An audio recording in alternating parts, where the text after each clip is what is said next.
Hello from Zaporozhye, Ukraine.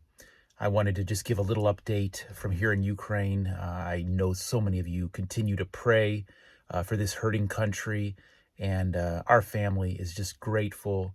The people here are grateful for your continued support and prayers. Um, Here in Zaporozhye, at about 6 o'clock this morning, we were awakened by a series of very loud missile strikes just a few kilometers away from our home here.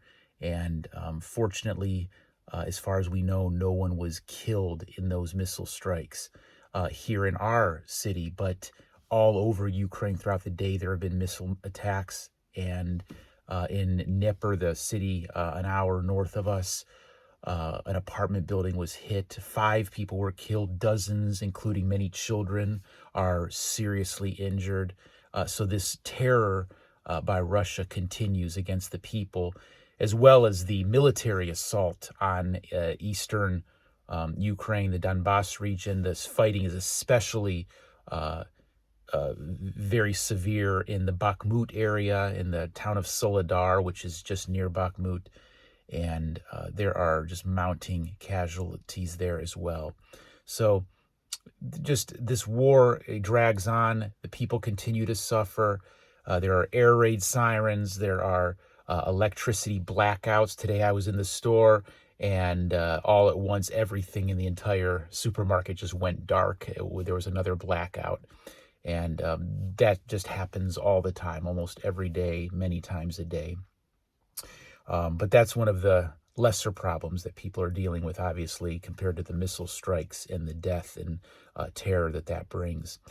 But I just want to say that in the midst of it all, it's wonderful to see people overcoming evil with good. Just tonight, I shared, and Oksana shared as well, at a meeting of young couples and at one church. And the theme of the talk that they wanted us to give and share was how to develop love and deeper love in your marriage, even in a time of tragedy and war. And just to see these people wanting to grow in their relationship with one another, in raising their children and loving their families, and developing these important biblical character traits and integrity in their lives and their marriages, even during this time of war.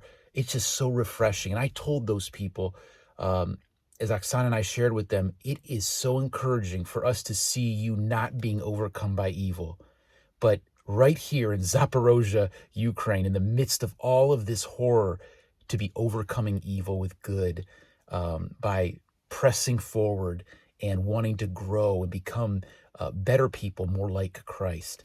And then earlier today, we had a meeting with some of our friends who have resettled from our hometown where we had to evacuate. They also have had to evacuate, and we every Saturday meet with them and had just a wonderful time of praying and sharing the word with them, as well as just fellowship and communication.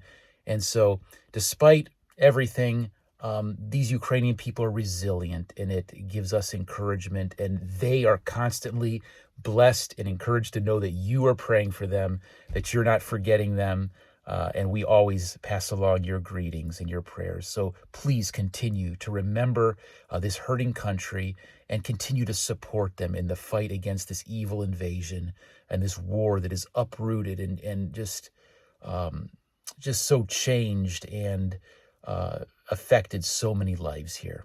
God bless you, and thanks again for praying.